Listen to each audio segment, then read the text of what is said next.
to that? Just excitement with me. I don't get anxiety about stuff. I'm going to complete it, so I'm not really concerned about that.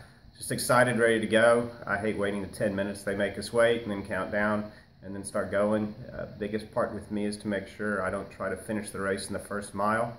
So I always really try to pace myself on that first mile so that I have enough for that throughout the entire race.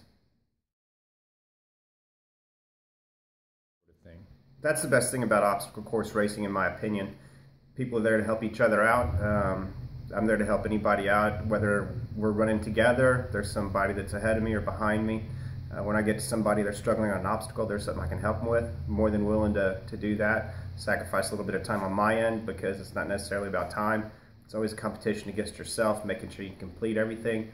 Helping other people complete something they probably wouldn't be able to do without your assistance is a big win to me.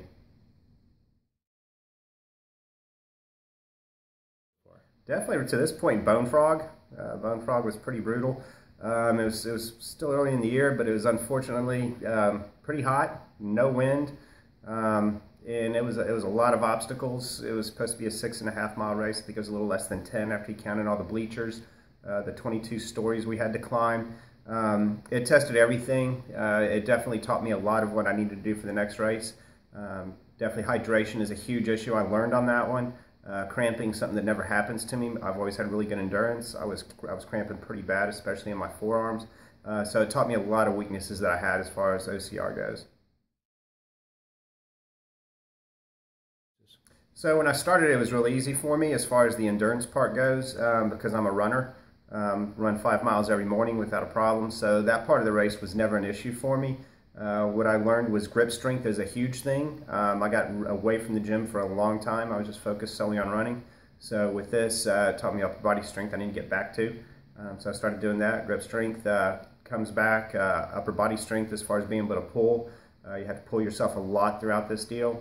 Your hands and biceps and your back are the things you're going to use a lot of. So I got back into the gym, focusing on strengthening those up while continuing to keep the conditioning with the running. It was definitely Spartan. It was the tunnel.